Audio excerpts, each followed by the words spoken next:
Episode 46, The Book of Numbers.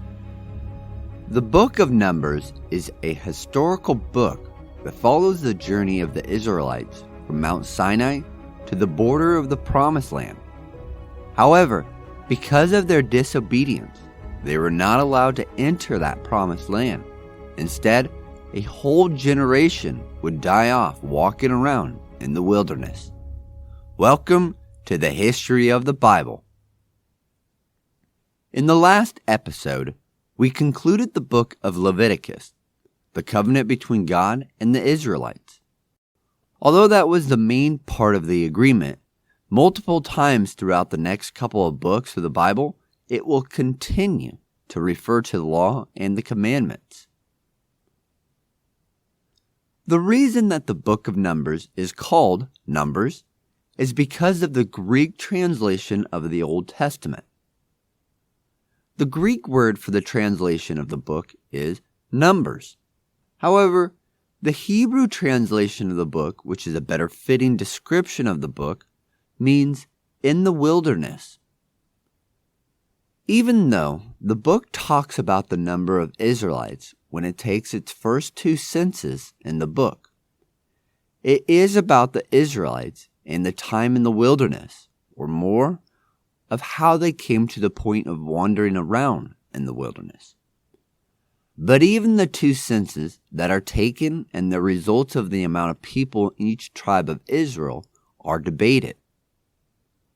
For our sake, though, we will still refer to this as the Book of Numbers. Just like the other books before it, Genesis, Exodus, and Leviticus, the Book of Numbers is believed to be written by Moses. This would be the fourth book out of 5, referred to as the Pentateuch. Deuteronomy would be the last book that would be part of the collection. Although there are parts in the first 5 books of the Bible that do not seem to have been written by Moses, especially his death, those are believed to be written by other authors that only added information while translating the Bible and updating its grammar so that it could be read by others. However, the majority of the first 5 books of the Bible are still believed to be written, largely in part, by Moses. Oftentimes, we tend to think that the things that God told the Israelites to do are something out of the ordinary, not normal. However, in reality, sometimes God takes what was known culturally to the people at the time and redeems it so that it is used for the Lord rather than false gods and goddesses. It also shows the authenticity of the book because these events weren't just one-offs in the Bible. For example, other copper snakes have been found in a tent shrine, reminding one of the tabernacle, dating back to the 12th century. Inscriptions discovered in the Jordan Valley have found mention of Balaam and his oracles.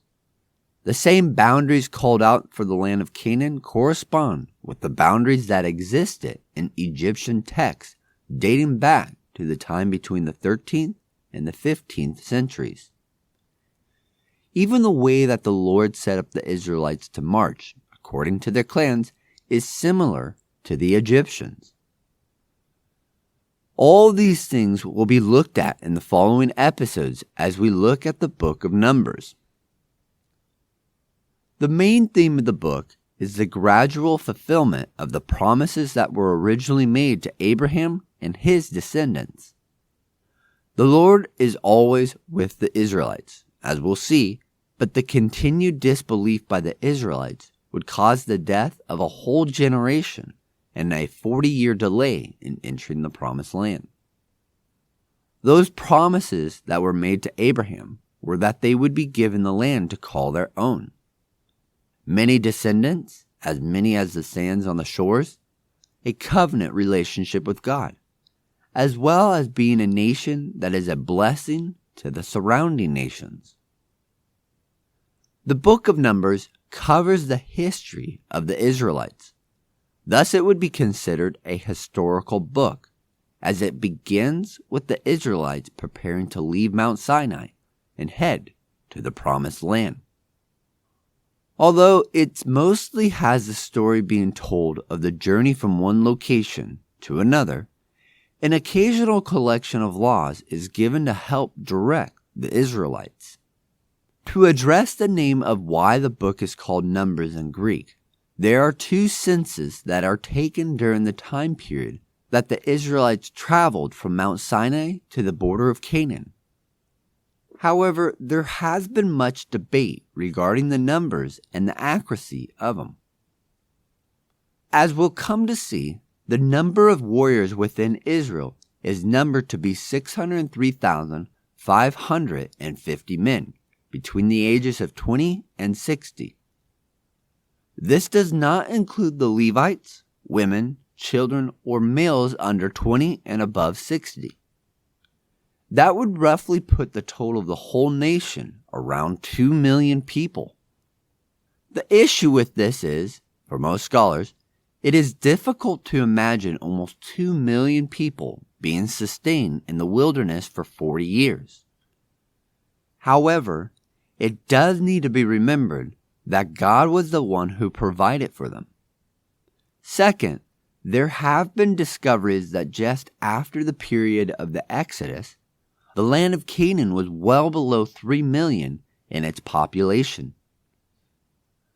Other passages in the Bible would suggest that there weren't enough Israelites to take and possess the land all at once. That is why the Lord would later give them the promised land, little by little. The third issue that comes up with the census and its number of people is that most of the numbers of people seem to round up to even 100s or sometimes 50s. Also, the ratio between adult males and firstborn males is 27-1. There has been a couple of proposed solutions to these issues, and we'll dive deeper into each one later on, but for now, here they are. First, the number of people that are said to have been counted in the census should be taken at face value.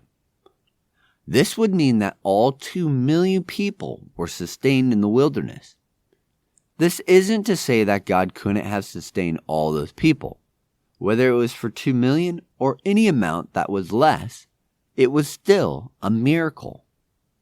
Another proposed solution to the number of people is that the males counted should be taken at face value, but it was from another period in the future. Some have suggested from the time of King David or even later. A third suggestion is that the numbers have been changed because of a scribal misunderstanding. The word elip could be translated to mean thousand, group, or clan. A fourth idea is that the numbers are just symbolic, which associate it with the astronomical periods. Each of these thoughts will be discussed later on, but realizing there isn't one solution that explains it all. As having 2 million people brings up many questions, so does the thought that the word was translated incorrectly. The book of Numbers would continue, as it gives the historical account of the Israelites preparing to enter the promised land. However, as we'll discover, the Israelites would get very close to it, right up on its borders, but would not take possession of it. But even on the way from Mount Sinai to the promised land, there will be protests by the people wanting to turn back to Egypt. The Israelites would still rather go back to what they know, even though it is a terrible thing, than go forward to the unknown. However, despite the resistance, the Israelites would set out from Mount Sinai and head to the promised land.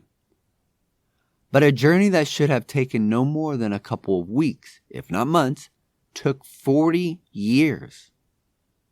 Not because they got their directions mixed up. The Israelites actually got right up to the edge of the border, and then they sent 12 men into the land to spy out the country. All the spies agreed that the land was very good. But there were giants living in the land. So all but 2 men gave a bad report of the land, saying that they would never be able to conquer the land. They would all be killed trying, and their women and children would be taken. All but 2 men that returned from the land said to not go up. Those 2 men were Joshua and Caleb. They were the 2 men that believed in the promises of God. Yes, they recognized the size of the people in the land, but they knew they had a bigger God than their problems. So the Lord gave the people what they wanted. He did not allow the Israelites to go into the land that was promised to them, so that every day that the men spied out the land equaled 1 year of wandering in the wilderness. They spied the land out for 40 days, which meant that 40 years would go by before they were allowed to enter the promised land. The book of Numbers really covers 3 main regions, or 3 different geographical settings: the desert of Sinai, the wilderness, and the plains of Moab would be the final location. But the book isn't just about the Israelites wandering around in the wilderness. It talks of battles, rebellion, the loss of leadership through death. There would be plagues that would come upon the Israelites for their disobedience towards God, just like he said there would be in the first phase of discipline for the nation. More laws are given to help the Israelites walk the path with God. The division of the land would be given so that each tribe has a section. And new nations will be introduced as the Israelites come in contact with them. All this will come about in the book of Numbers. Historically, during this time, throughout the Middle East, there were large political and territorial transitions. The book of Numbers happened sometime during the Middle or Late Bronze Age. If we were to look at the world history timescale between the years 1500 and 1200 BC, the borders of the Middle East would all be changing as kingdoms rose and fell. Egypt, Eastern Mediterranean, and Mesopotamian regions were shifting during these years. Believing that the Exodus happened around the year of 1446 BC, it would be in the middle of the 18th dynasty in Egypt, during which the pharaohs were beginning to lose power throughout their empire, which normally included the land of Canaan. The Promised Land was located right in the middle of the trade route from Mesopotamia to Egypt. It's also located on the Mediterranean Sea, which could be used for trade routes via the sea. Although shorter, this episode gives an introduction to the book of Numbers, who wrote it, why it is called Numbers in the first place, and what it's all about. These events can sometimes be read as just stories, but in reality, this is the history of a nation starting out. So join us as we begin the journey through the book of Numbers in episode 47, Counting Men. Until next time, remember that you are loved, special, and worthwhile.